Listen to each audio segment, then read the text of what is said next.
Krusty Crew. Good morning, USA.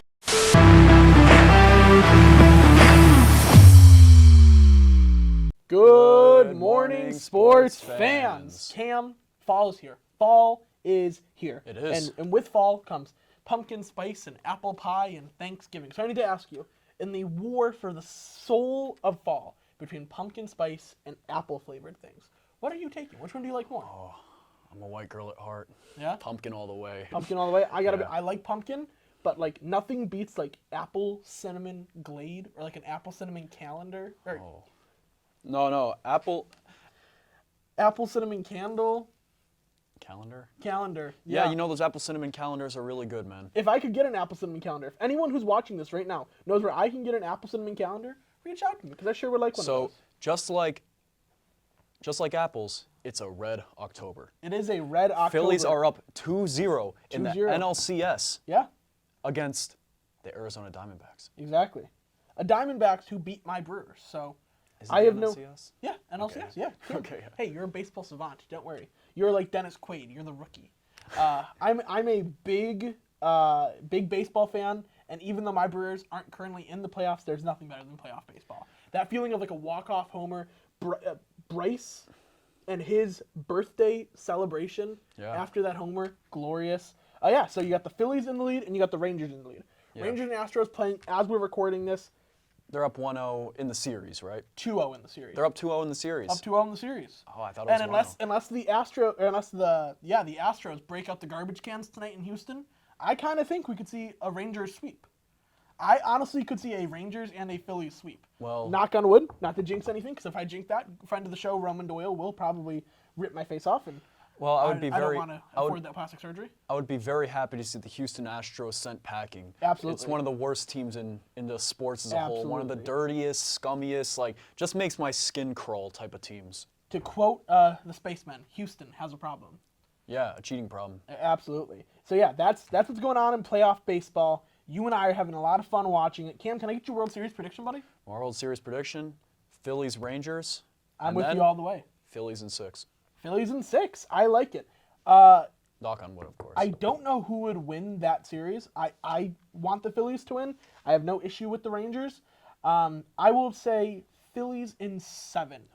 And Bryce Harper gets a walk-off home run to end it, and it ends up being one of the greatest moments in baseball, and all the hair on us stand up, and we go, baseball. It's hard not to be romantic about it. Okay, if that does happen, I will stand at the TV in front of everyone watching and go, baseball. Baseball. All right. Cam? Yeah? Well, you know what else is great besides baseball? What? College football. Oh, yeah. So let's throw it off to our college football guys. Thanks, Gabe. I'm Chris. I'm Eric. So, how about college football this weekend? I know we've got a lot of good stuff. It was a good one. It was a good one. I think my number one game, number 7 Washington over number 8 Oregon. It was a game Washington had to win. Heisman moment for Michael Penix. I definitely agree. I feel like just the stats and the comeback story. I mean, throughout the whole game, I mean, you saw this Oregon offense. I mean, just driving down the field, scoring touchdowns, staying in the game, and in that final quarter, you're thinking, wow. I mean, Oregon might actually come. They might do it. They might actually do it. But what did Washington do? They hung in there in that final drive, and they're big. Their players. They came up and they made some pretty big plays.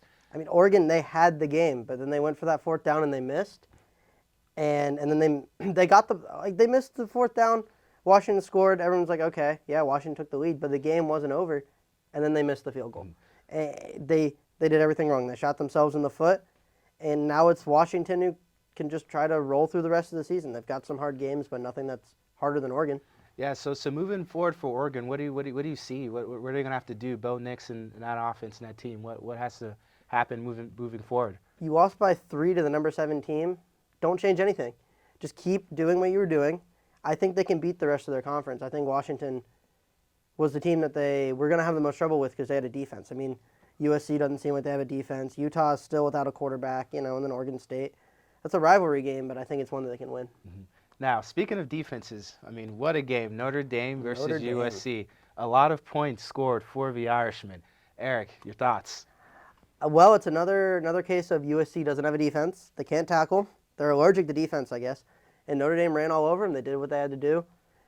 they proved themselves after a loss to Louisville. They proved themselves. I still don't think they can make the playoffs, but it's a win that Marcus Freeman needed. So after this, where do you see Notre Dame kind of falling in the rankings? Can they push to be a top 10 team? Top 10, yes. Top 15, I think for sure. And I think it's the New Year's Six games. I think that's where they fall. Maybe a high quality bowl outside of those, something like that. Now, the biggest question here, I guess we can also say, is Caleb Williams. With with that performance he had against Notre Dame, how is that going to affect his chances, in those rankings? I mean, I think he's Heisman-wise, he might be done. If Michael Penix just keeps playing well, then there's really nothing he can do. All right, now Louisville and Pittsburgh. I mean, a 6-0 team. Now, going down. I mean, yeah, Pittsburgh only had one win coming into that game, but they were hungry. They switched their quarterback. They felt like they had a chance, and they took it. Louisville had a hangover game. That's what happens when you have a big ranked win. You got to be careful of just looking past a team like Pittsburgh, and Pittsburgh made him pay. Yeah, I definitely agree. Too many turnovers by Louisville. We saw 4, and it also doesn't help that the weather was also just as bad. Yeah. I mean, the conditions were pretty bad. But like you said, I mean, Pittsburgh, they made some big plays. Quarterback played phenomenal. Christian Vieira, he had some touchdowns, made some big throws. So yeah, pretty. Next man up. He stepped up after the other quarterback got benched. I mean, Louisville, they just got to try to stay ranked this year, stay at the top of the ACC. They can still make a high quality bowl game. But I mean, it's a strong ACC. I think that's what we're seeing. Every team can play another ACC team tough, and that's the way the conference is always going to be. I agree. Moving on now, we've got Arizona and Washington State. And again, just quite another, just very, very lopsided game. Yeah, Arizona, again, they came out hot, and they beat Washington State. Washington State was coming off an upset. I was expecting them to play better. They should have been ready to take on an unranked team after losing to an unranked team last week, but it seems like they're just going to let this slide keep happening, and they have nothing but tough games remaining. I mean, the Pac-12 is the strongest it's been, sadly, in its last year, but it's the strongest it's been. And in our final one, SEC one, we've got Missouri and Kentucky. The SEC is strong. Every team is competitive, and I think Missouri got themselves back in the rankings this week. I mean, Kentucky, they lost to Georgia, and now they're starting a slide, so now they got to get back to winning. So I think switching over, we should talk about the top 25. There was a little bit of shakeup.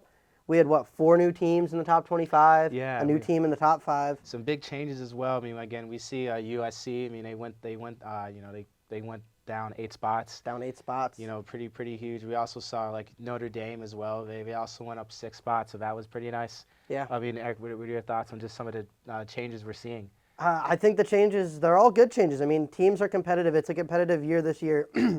Another year where, again, a 12-team playoff would be fun. NCAA should have got your act together sooner. But I think for a team like Georgia, they let Vanderbilt score 20. They can't be doing that. I agree. Do you think Georgia is, I guess, weaker this year than last? Do you think they're a more vulnerable team? I think they're more vulnerable. I think that any team in the top 5, if you sneak into the playoffs, I know only 4 teams make it, but I think any team in the top 5 or 6 can make it. They have a shot. I think Georgia has a target on their back, and we have to see how they handle it when it comes to the big game. I mean, Michigan's looking good, Ohio State, Florida State, Washington. It's so hard to choose this year. I agree. Florida State, will definitely be one to watch. It seems like, again, we're starting to see this resurgence of, 2013. I mean, Florida State is lights out, and just, all ways of the football. And I know we're also talking about, just some of the teams that were kind of left off, some of the undefeated teams. I mean, Liberty, for example. Liberty didn't get ranked. James Madison. What are your thoughts on that? I mean, UCLA is still in the rankings. Do you think they should have been put out? I think they should have been put out. If you have undefeated teams left who are playing well, you shouldn't leave a 2-loss team in. I think James Madison should be ranked. James Madison should be able to be a bowl team this year, but that transition process keeps them from it. Liberty, I think, is a bowl-eligible team this year. It's just it's sad that we have almost name bias, 2-loss teams just staying in the rankings. Yeah, I agree. And then how about there's a couple games next week that are looking big. Ohio State, Penn State, those are going to be good. And then who have are you taking in that game? My heart says Penn State. I want to see Penn State win, but I think Ohio State gets it done. Yeah, I agree for sure. I mean, if we look at the statistics, I mean, Ohio State's pretty much been, the dominant school, of this last century. So, it'll be pretty shocking if Penn State were to, somewhat come up with the upset. Yeah. And then for another top 5 team that has a hard game, Florida State plays Duke. Duke's trying to play spoiler this year. I think it's closer than people are going to let it be, or people are going to think it is. Yeah, I think as well. I mean, we definitely see this, for a lot of kind of like these ACC, rivalry games. I mean, look at even earlier this year, right? I mean, Clemson and Duke. I mean, who would have thought, right? I mean, Clemson, the schools that been, the school that has been running the show for the last, 10 years, to see them fall to Duke. I mean, that was unexpected. I mean, even, Notre Dame. I mean, even though they're independent, they almost fell to Duke. So like you said, I mean, Duke, who knows? Yeah, I mean, Duke, who knows? They could have a awakening. I think for the top 5, even really the top 10, I think those are kind of the big games, and I think that's what we got to look forward to come next week. I think it's going to be a good week next week in football. Yeah, we'll do. Well, it's a pleasure for all of you tuning in, and I hope you have a great rest of your night. Tuning out. Gabe, it's getting a little bit too cold for college football. Burr, chilly. Yeah, we got to go indoors Indoors. for some basketball. Thanks, Cam. Today we're going to be talking some NBA basketball. I'm Elie. I'm Joe. So let's just get right into it, talking about some winners and losers of the NBA offseason. So Joe, who's your loser for this offseason? Well, unfortunately, my loser is the Philadelphia 76ers. Actually, for me, since I'm a Knicks fan, it is fortunately. But the Sixers have been a bust this offseason, in my opinion. This whole James Harden situation is so messy. I can't understand a single thing that's going on. Does he want to play for the Sixers? Does he not want to play for the Sixers? Does he want to go to the Clippers? It's such a messy concept that the Sixers are trying to deal with, that the NBA fans are trying to deal with. I'm trying to deal with it. I don't understand what's going on. And to be honest, the Sixers have not made many moves this offseason, many key moves. The only things I thought of was Kelly Oubre Jr. That could be a bonus for Joel Embiid. However, the only signature move behind that is Pat Beverly. And Pat Beverly, in my mind, is not the same player he used to be. I'm not a fan of what Pat Beverly has done for the NBA. But in my case, those are the 2 moves that could raise some eyebrows, but at the same time, they have not provided much help for their superstar MVP Joel Embiid, in my mind. We've seen in times in the playoffs where Joel Embiid has been sluggish late in games, where he hasn't received that help from what should have been James Harden. And the Sixers have not really done much of that. They lost Jalen McDaniels to the Raptors, Shake Milton to the Timberwolves, and Georges Niang to the Cavs. Who knows what they're going to do with that? Yeah, definitely. As a Rockets fan, I hate to see the James Harden downfall, but it's definitely a messy situation over there in Philly. Oh, yeah. For me, the loser was the Denver Nuggets. Okay. And the defending champs lost a lot of key pieces this past offseason, most notably Bruce Brown and Jeff Green. Jeff Green went to the Rockets, which we're going to be speaking about in just a little bit. And his impact is more, you don't see it in the box score. It's more of veteran leadership, a locker room presence. And for a team that could become a dynasty, is looking to go back-to-back and win another NBA championship, losing a veteran like that is a big loss. And then Bruce Brown, he signed a $45 million deal with the Pacers, a 2-year, $45 million deal. And he was arguably one of their best players in their playoff run, definitely their best player off the bench. He averaged 12 points a game, which is great for a bench player, and played really phenomenal defense, sometimes guarding the opposing team's best player. I remember in the Lakers and Nuggets series, he would guard LeBron James and kind of shut him down. So losing those 2 guys is definitely, going to be, impactful for this Nuggets team. And then he also didn't really add anyone else. They're really just going to be relying on a big sophomore jump from Christian Braun, who did have, his moments in the finals, and also looking to play guys like Zeke Naji and Peyton Watson, younger guys that haven't really gotten any playing time in this Nuggets system. They did bring in a few rookies, Julian Strawther, Jalen Pickett, Hunter Tyson, and there have been some bright spots in this offseason with those guys. Hunter Tyson did make the All-Summer League first team, and Strawther has been phenomenal this Preseason, he's averaged 18 points and has shot 44% from three. So those are definitely some bright spots for this team looking in the future. But, they still have their core. They still have Jokic. They still have Murray, KCP, MPJ, Gordon. They're starting five that they've had these past 2 years. So they're still going to be one of the top teams in the league. But losing Brown and Green and without making any major acquisitions is going to be hard for them to keep up in the playoffs, I think, especially in the Western Conference where a lot of the teams improved, like the Lakers, the Suns, and the Mavericks. So we'll have to see how that works out for the Denver Nuggets. Now talking about some winners that we have. Joe, who do you have as your winner? Well, I'm glad you asked that. You mentioned Jeff Green. I call him Uncle Jeff Green.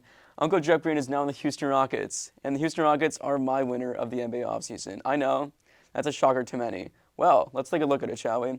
They have a new coach in Ime Udoka. Ime Udoka was on the Boston Celtics. Obviously, a shaky ending to that situation over there. He's brought to this Houston Rockets team. He has a tough mentality. He has good experience. He has great talent that he's used to in Jason Tatum, Jaylen Brown, Marcus Smart. So much talent that he has used in the Boston Celtics that he's brought over, and he can use that experience that he's used in Boston now to Houston. And he can help this team come from what has been an unsuccessful tenure with Steven Silas for at least 2 years to now a potential contender. Let's see what they got in. Dylan Brooks. Dylan Brooks, as you see, a bit of a shaky way that he's gone in Memphis, but now he's in a lower market in Houston. The bright lights are not on him as much as it was in Memphis with John Morant and everything that's going on in Memphis. Now he's brought to like a lower tier with the Rockets. He could definitely bring in that veteran presence that he's had with Memphis. And speaking of veteran presence, Fred VanVleet. Fred VanVleet is someone that I've thought of as a great point guard, one of the most underrated point guards in the NBA. Not many people have thought of Fred VanVleet as a top-tier point guard. In my mind, he can take this Rockets team to the next level, as well with Amen Thompson. Amen Thompson is a top 5 pick in the NBA draft. No one is talking about the Thompson twins, and no one is talking about how well they contributed just because of the top 3 picks in the NBA draft. The Thompson twins are just as good as them. And Amen Thompson can bring so much talent to this team that not many people have thought of. And I mentioned Jeff Green. Jeff Green is such a veteran presence that this team needs. They have so much young talent with Thompson, with Brooks, and with whatever they've gotten in free agency and draft. Jeff Green is someone that they brought in, and that it's like a mix of veteran, old versus new. And it's something that Ime Udoka has to work with, and I believe that he can take this team to the next level. And what about you? What is a winner that you see in your mind? So winner for me, I have the Los Angeles Lakers. So as a basketball fan, last year, the Lakers were big winners at the trade deadline. Kind of the first 3 quarters of the season was, up and down for them. But the trade deadline, they reshaped their roster, and that led to a finals conference appearance against the Denver Nuggets. Obviously, they ended up getting swept, and the Nuggets won the championship. But overall, I think that Lakers fans and the Lakers front office would consider that, a successful season, all things considered. And this offseason, they were able to re-sign forward Rui Hachimura and guards D'Angelo Russell and Austin Reeves. Both Hachimura and Russell were last offseason, last trade deadline, where they got them in trades right before the trade deadline, and they were a big part of the team's late season success, especially Hachimura, who was a major X factor during the Lakers' playoff run.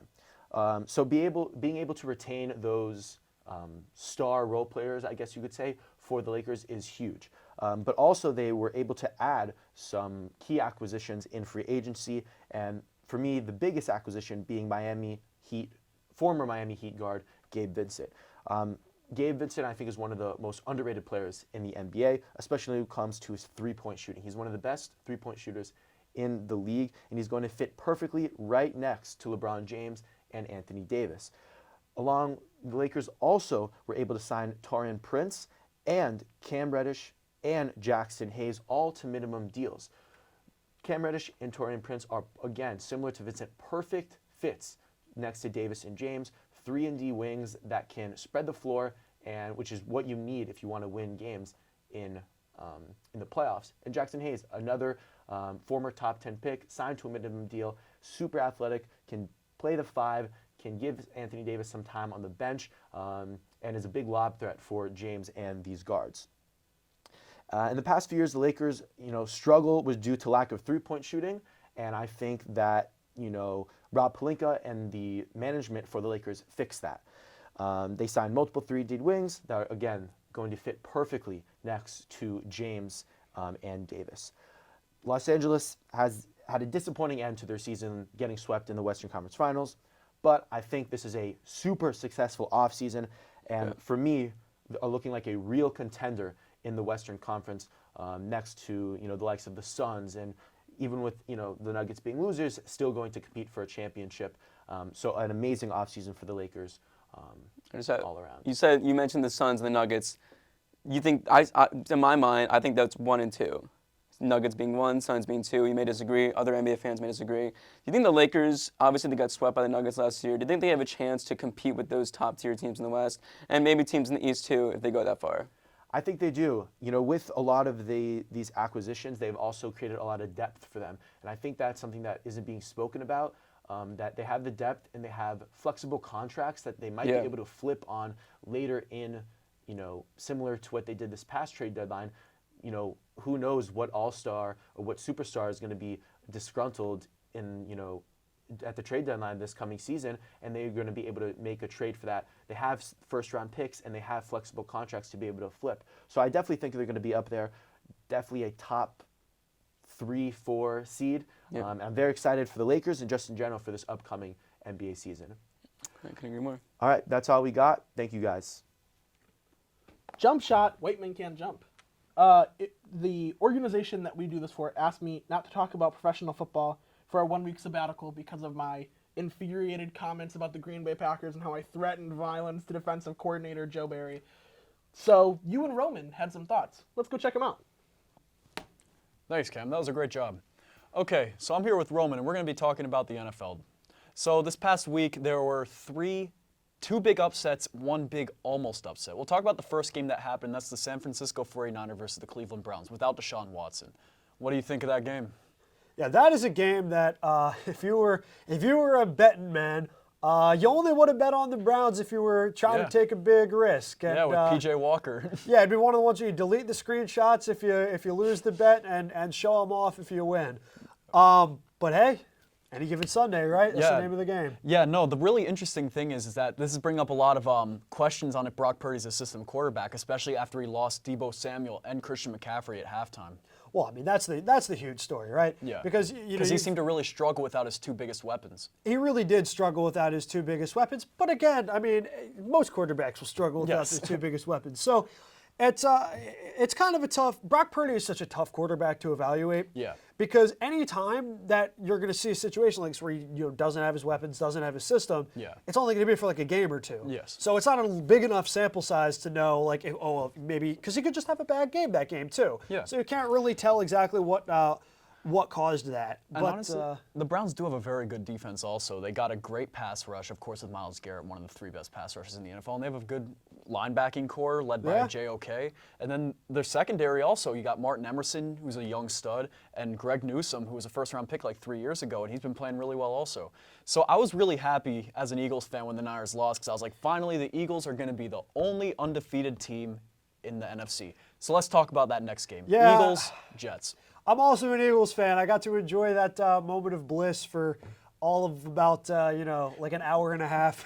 But Eagles versus Jets was, I mean, to say it's the worst Eagles game of the year is obvious. It's the only one they lost so far. But I think a game that really, my big takeaway, just showed that I don't think there was a fire underneath the backside of this team enough. I think they were heading into that game. They took so many close games against teams they should have easily beaten. The Commanders game was way too close going to OT. The Rams game was honestly too close at some points against a team that's very young and not very like the talent level on the Rams is not even close to the talent level on the Eagles. Well, I will say I think the and Rams against the Patriots too. The Patriots is a close game, and the Patriots are a tire fire, not a tire fire, but like a dumpster fire. Yeah. And a tire fire. They're just a fire in general, and not because they're hot. Yeah. But this is you know, I do think the Rams are sort of an underrated team, Yes, right? but the Eagles just on a talent-wise should easily beat the Rams, especially that defense. Yeah, I mean, when you match up unit for unit, the only advantage I really see the Rams having is their wide receiving group over the Eagles' pretty and the injured Eagles- secondary. And yes, But that they should have had the pieces to make that a much more convincing win. yes. But that's not our most recent game. Our most recent game is what we saw against the Jets, and I think this is a pretty polarizing game for Eagles fans because there's a lot of people trying to put a lot of blame on a handful of different people. Yes. Brian Johnson seems to be one of the biggest guys getting a lot of flack. And I'm gonna come out and say something that I think might be a little bit more controversial among Eagles fans. I think Brian Johnson has really become a scapegoat for this team. I 100% agree. I think his first week or two, his play calling was questionable, but it's the first time we've seen him in that role. Look, this is a guy who was instrumental in Jalen Hurts' development. The guys on this offense, like Brian Johnson, I think he is a real piece of this this organization, of this coaching tree, and he has been calling like pretty good games. I don't like how many designed runs to Hurts there are. I think that puts his safety at risk. But there were so many mistakes. You have the Devontae Smith drops, the A.J. Brown slowing down on the route, the Dallas Goedert, the interception he caused. Overall sloppy football. I just don't think you can put that on Brian. And for Eagles fans, it's one loss. The season is not over. Okay. And so the last game we're going to talk about is the Eagles' division rival, the Giants, almost pulled a big upset off against the Bills. So almost. Daniel Jones out because of a horrible offensive line. And Tyrod Taylor comes in. We haven't seen Tyrod start in, I believe it's 2 seasons since week 1 or 2 when he was with the Texans, which is like, I keep forgetting Tyrod Taylor was a Texan. That seems like a fever dream. But, so, the Giants' defense surprisingly played a very good game. Granted, Josh Allen didn't have his best game either, but the Giants' defense played a great game, which is surprising. Their offensive line still struggled a little bit. Syracuse alum Justin Pugh played, and he had some trouble in the first half, but I think in the second half they really pulled together. Yeah, not a great game from the Lion yet again. Evan Neal, but the Lion Evan Neal, another mediocre at best game. And a big thing that this game came down to was the last play of the first half and the last play of the second half. You hate to see it come down to that. In the first half, I believe the Giants are up. I believe it's 9-0. Maybe 6-0. I think it's actually 6-0. 6-0. It was 6-0. They're at the goal line with, I believe, 12 seconds left. No timeouts. I believe Dable calls a pass play because, of course, he would. You have no timeouts.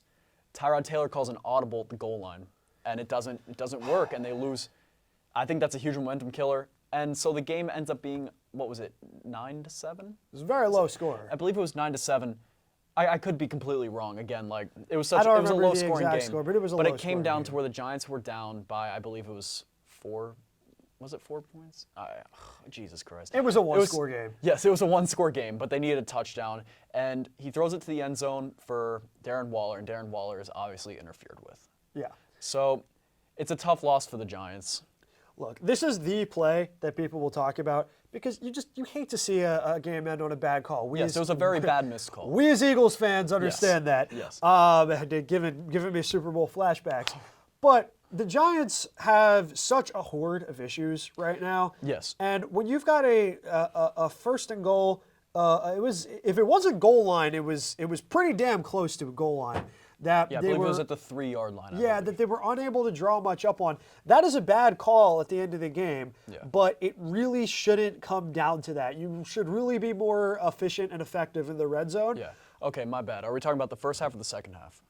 I think the same goes either way. Yeah, because the second half was at the 1-yard line because there was a PI called in the end zone the play That's before right. that.